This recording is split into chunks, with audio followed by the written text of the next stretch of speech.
friends, we are gonna make some shrimp scampi today. So I've got my shrimp. These are just like a medium-sized shrimp. You can use whatever size you want. It really doesn't make a difference.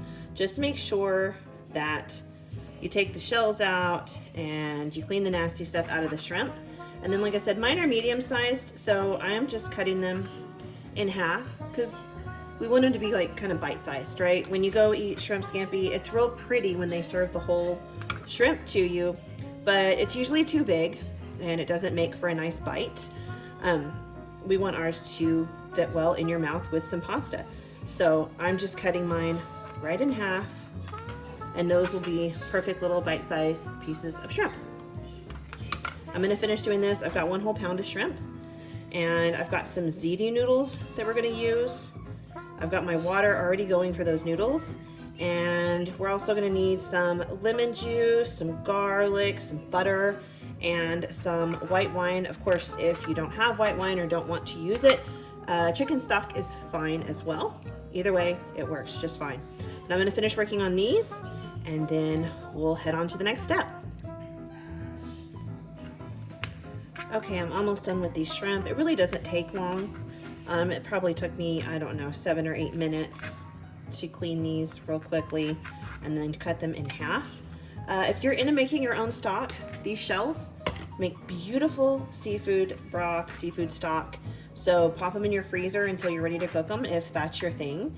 I don't typically make my own stocks. I always think, oh, I'm gonna do that, and I have not yet done it, but I would like to start. I do know that homemade tastes so much better, and I can control the sodium because some of the store-bought stuff gets crazy high in sodium. But for today, these are going in the trash. I just don't have time for seafood stock. All right, I'm gonna clean this mess up real quick and we'll move on to the next step. All right, time to prep the last of our ingredients. We're gonna need some parsley and some lemon juice. So I've got my lemon right here. So I have cut this lemon in half, and I'm just gonna juice it into this bowl. If you feel like you're not getting enough juice out of 1 lemon, you could juice another. I know every once in a while mine are pretty dry, but really we're looking for like 2 tablespoons at most. If you're close to it, no worries, you're good.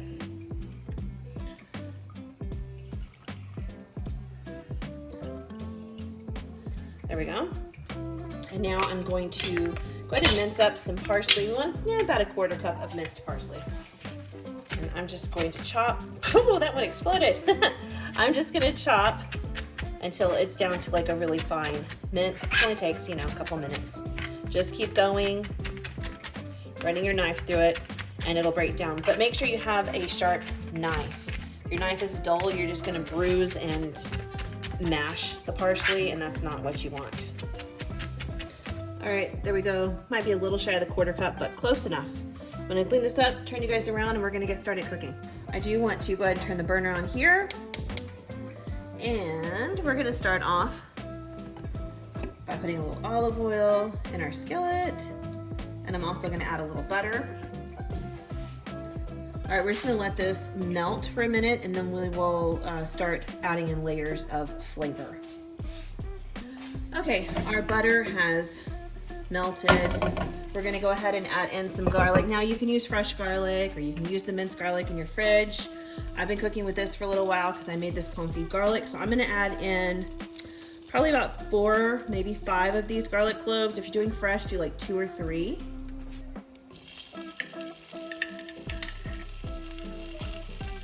All right, these are soft and they just kind of melt right into our butter and our oil. They are from the fridge, so they're kind of cold, but once they heat up, I mean, they're like butter. So delicious. I'm loving that I did this. This has been incredible to work with. Hopefully I will be able to put a video out for it soon. I did film it, but I've been so busy with Thanksgiving stuff that I have not had a chance to work on this video yet. All right, I'm gonna turn the heat off for just a second, and we're gonna add in some white wine. This is what I'm using, and it's just because I will drink this. I used to be really into wine. I'm not as much into it anymore. So I do try to only cook with wines that I'm going to drink so that I won't waste the bottle. All right, I'm gonna put in about 1.25 cups of wine. There we go. And I'm gonna turn the heat back on. I do have a gas stove. If you're working on an electric, you don't really have to turn it off. Mine is gas. I'm also gonna go ahead and add in our lemon juice and one little piece of parsley that got in that bowl. We're gonna let all of this just kind of heat through for a minute and come up to a simmer. Okay, I've put my pasta in. We're only gonna cook it in the pasta water for about 6 or 7 minutes. We want it al dente. I'm gonna put the shrimp in here in just a minute and let them poach in this beautiful lemon white wine sauce we have. And then when the pasta is not quite al dente, like I said, 6 or 7 minutes, we're gonna go ahead and transfer it in here. The starch is gonna help thicken this sauce up. It's gonna absorb all the flavors, and we're gonna have a beautiful meal.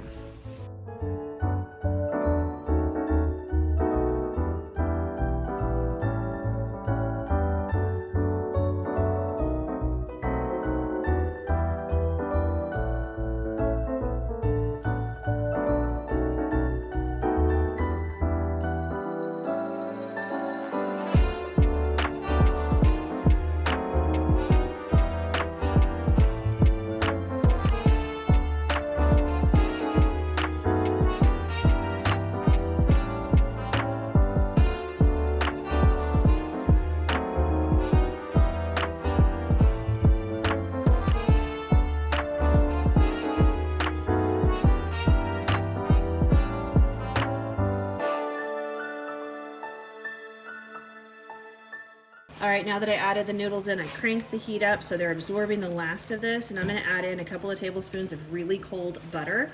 We're just gonna go ahead and keep this moving and mixing to emulsify that into the sauce. It's gonna make it really rich and really creamy and really delicious. And that's it, dinner served. All right, that's how you know it's done. Look at that. There's nothing in here to thicken it. There's no cream.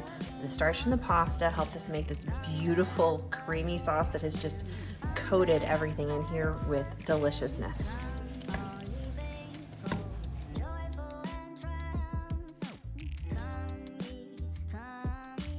Hey friends, welcome back for another meal. Tonight we are having fried fish, like fish and chip style. I was even gonna make chips, french fries, but I had these little baby potatoes I needed to use. I didn't want them to go bad. I've had them for a while, so I thought, well, we'll use those tonight. So we're gonna have fish and roasted potatoes with a little broccoli on the side. So I do have some cod here. I picked this up on markdown at Market Street probably like 2-ish weeks ago, and I knew immediately when I saw it I wanted to make this. I've been wanting to make this from scratch for a while, and that was just the perfect excuse to do it. So I went ahead and kind of cut them into appropriate size pieces. You can cut them in pieces however big or small that you want. That's up to you. This is just a size that I chose for my household and my family. So I'm gonna go ahead and salt these. It just kind of helps to firm them up a little. And then I'm going to pop them in the fridge and just let them hang out while we get everything else together. We'll make the batter that we're gonna dip them in to fry them. We'll make our tartar sauce, stuff like that. So we just pop these in the fridge and we'll move on. All right, now we wanna make our batter for the fish, just so it has a few minutes to kind of sit before we use it. And this is a recipe that I found online. I've actually, since I found it online, found a few people making it as well. And I really, really wanted to try it. The recipe is in weight. It's in grams and milliliters. So I did do a little translation of those via Google. So I'm gonna get this as close as I can to the original recipe. I don't have a food scale or anything like that. So first off, we wanna do some salt. We're gonna do some flour, between 1.5 and 1 3/4 cup. So I'm gonna start with 1.5. And that way if I need to add a little more, then I can. So this is a 1/2 cup measure, so there we go. Next we want to add in 1 tablespoon of honey.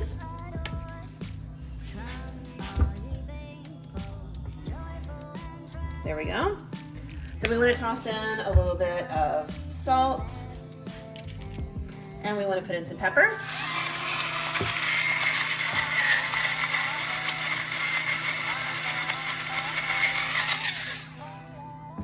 Then we want to add in our, oh, I'm sorry, I skipped one thing. We want to add in some baking powder. 1 teaspoon of baking powder. There we go. So the idea here is that we want to add in 2 liquids. One is an ice cold beer, which is kind of what makes the beer battered fish. We're going to add in most of a bottle of beer, but not quite all of it. There's a little left for the chef, yay. And then we're going to add in vodka, which is something new. I have read a ton of recipes and never heard of vodka before, but from what I understand, vodka will evaporate super quickly when you are frying the fish, leaving these beautiful air pockets that give you that wonderful crisp crust. And that's what we want, so we're gonna give it a shot. Now, one other thing, I'm using all-purpose flour, but most of the recipes I saw called for a mix of a gluten-free flour and an all-purpose flour. Apparently there's something in the gluten-free that makes it extra crispy when you fry. The only gluten-free flour that I have is almond, and that has a distinct almond flavor to it. So I opted to just go ahead and go all flour. If you want, you could do like rice flour or something like that. I think that would pair nicely. I just know almond flour tastes like almonds and I didn't want to do that. So with that being said, let's get our liquids in. All right, so I'm gonna do about 3/4 or so of a cup. Again, I don't have a kitchen scale, so it's hard for me to give precise measurements. It calls for 300 milliliters.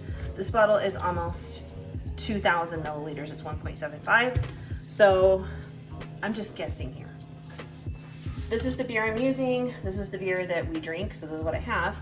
This is 355 milliliters. So again, we're gonna add in most of this bottle, but not quite all of it.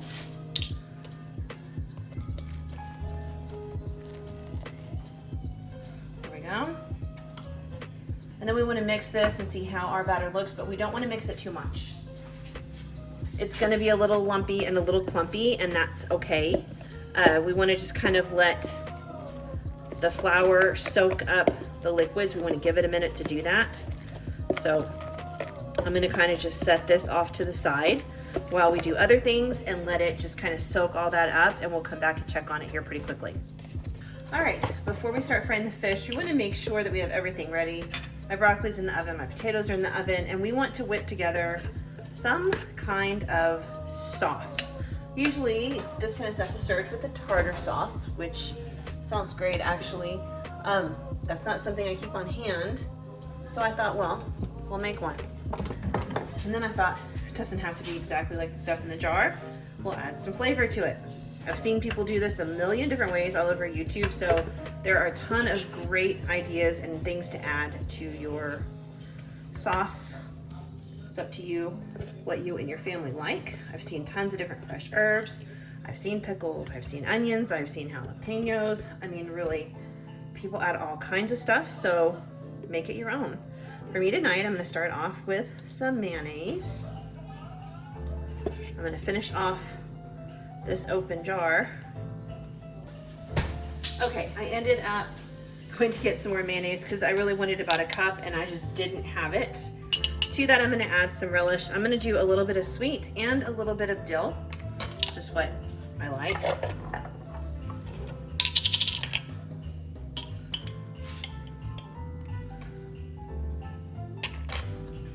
I'm gonna add in a little bit of mustard. You could do Dijon, you could do stone ground, you can do any kind you want.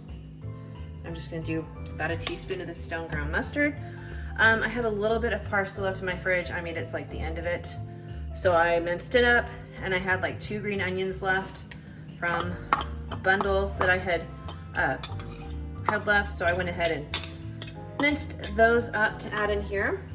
I'm gonna add in just a little bit of lemon juice, maybe a teaspoon, probably a little bit shy of that.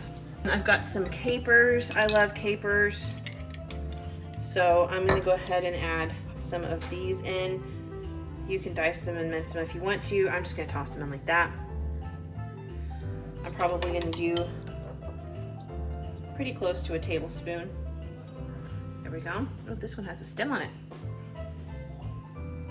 There we go. I'm gonna add in some dill. I wish I had fresh, but I just have one I keep in my pantry, and that's okay too. And I'm gonna add in some salt and some pepper.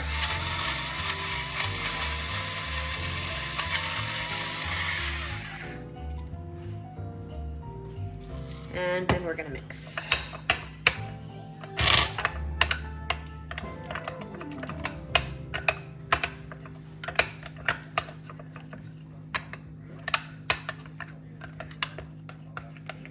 That is already really pretty and it smells fantastic. Do be sure and taste for seasoning. I think mine needs just a hint more salt. And that's it. I'm gonna put this in the fridge so it's nice and cool and ready for us. Got our fish, and I wanna just go ahead and kind of coat this in a little bit of flour. We want both sides nicely coated. This just helps the batter stick to this fish a little bit better. All right, I have just coated these with some flour. It's not like any kind of thick batter. It's just enough to help the actual batter we made adhere. So I've got my deep fryer heating up. Let's move over there. So just learned the hard way that the temperature gauge on my deep fryer does not work. I thought, wow, that heated up way quicker than I remember. Put my fish in, and lo and behold, it was not the temperature it says it was. So I have gone ahead and turned the heat up and gotten it where I want it. You want it about somewhere between 325 and 350. 350 is best. But now I'm going to go ahead and dip our fish into this batter. And then right in. There we go. That's what you want. That right there.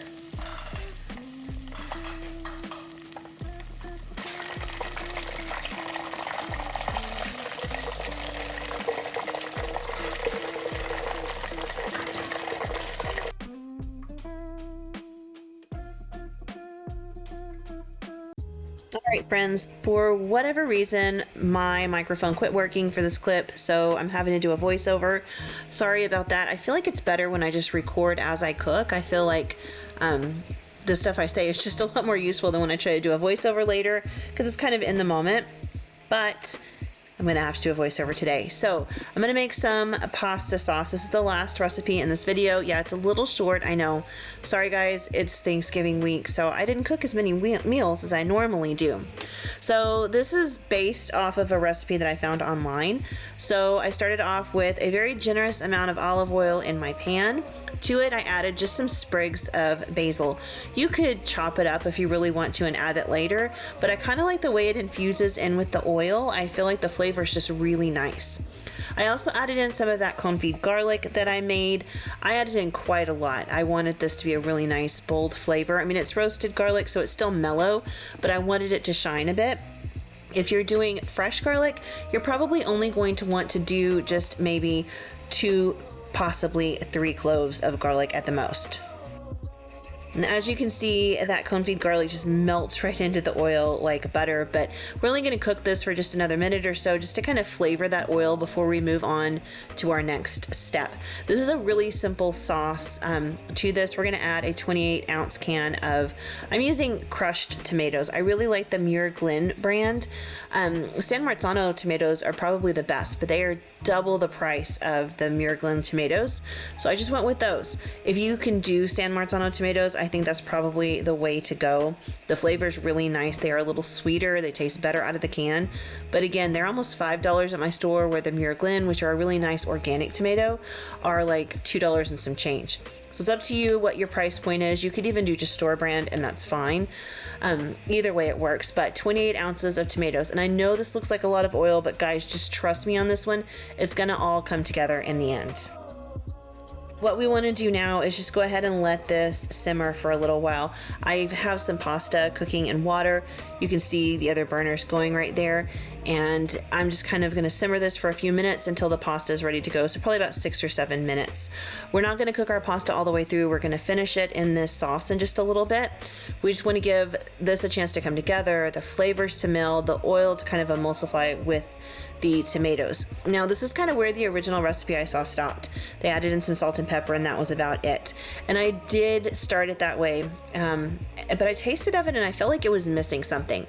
So I didn't remember to hit record, but I did add in about a 1/4 cup of white wine and 2 teaspoons of sugar. And I feel like that helped quite a bit. It just seemed really acidic and really flat before I did that. So you can decide whether or not you feel like your sauce needs that. You be the judge. If you think it's fine without that, then don't add it in. But I kind of felt like it needed something. Those whole stems of basil, I'm gonna go ahead and pull those out right now. Again, if you were just gonna chop it up and dice it up, mince it, now would be a great time to add in your minced basil or, you know, the dried basil from the freezer. You can add as much or as little as you like, depending on how much you like that flavor. I know basil can be a little strong, so people have different opinions about it, so I'm gonna let you guys trust your judgment on how much you want to add in there. So now I'm just gonna pull my pasta out of the water, straight from the water into this pot. Don't worry if water comes with it. We're gonna need to add some pasta water in here because these tomatoes have reduced a bit. It's really thick now, and that pasta water is going to help us kind of loosen it up. The idea here is these noodles are going to cook in the sauce. They're going to soak up all that beautiful flavor. They're going to release their starch in here, and it's going to really make a beautiful glossy sauce that's going to coat these noodles. They're not going to sit in the sauce. They're going to live in the sauce. It's going to coat them. It's going to wrap itself around them. And I've got to say, I'm really loving this method of cooking pasta, and it definitely does make a difference in your final product. So once all your pasta's in the pan with the sauce, just keep it moving. The movement helps everything. It helps the sauce kind of wrap itself around the noodles. It keeps things from burning and sticking. It just is exactly what you need to do. I do have my burner on about medium because we did cook the sauce at a pretty high heat just to reduce it down that quickly. So I want to make sure that I keep an eye on that and I don't let it just sit. The only other thing I'm going to add into here that I haven't mentioned yet is Parmesan cheese. If you can grate yours so it's like snow, it's going to melt in so much better. Again, I don't have a box grater. I have not gotten one yet. I keep saying that. I'm going to get one soon, I promise. So I'm just kind of like very cautiously adding in this shredded Parmesan so it doesn't clump up. I want it to melt beautifully into the sauce and become one with it, not have clumps and chunks of melted cheese throughout my pasta. So just be cautious when you add that in and keep everything moving. And we're just going to kind of let this simmer and saute for just a few minutes. The pasta will finish cooking. The cheese has melted and become one with the sauce, and it just makes this beautiful dish. This pasta you'll see here in a minute when I show you the finished product. I did just cook up some regular chicken breast, nothing fancy. I seasoned them with a Kinder's Italian blend. That was it. It just sounded like a really nice simple dinner, and we actually really loved it. It was delicious, and it was quick, and it was easy, and it was perfect because this is the last thing I cooked before we headed out of town for Thanksgiving with my parents. Hope you guys enjoyed this video. I hope you guys enjoy these meals. If you try them, let me know what you thought, how they worked out, or if you have some recipes you think I would like, send them my way. I'm over on Instagram, and I list my email down below in the description box. Give me some recipes. I love trying new things. I spend a lot of time looking through Pinterest to find new recipes, but I would love for you guys to just send me some of your favorites because I would love to try those.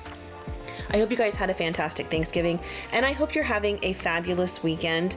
I know the holiday season is here. Are we as excited as I am? I'm so ready for all the holiday goodies and the baking. I'm getting started tomorrow, so yay! Hopefully I will have some videos out very soon. If this is your first time on my channel, make sure you hit the like and subscribe button. Stick around. I've got tons of food content coming your way. Other than that, that is it for today, guys. Have a fantastic weekend. I will see you soon. Bye.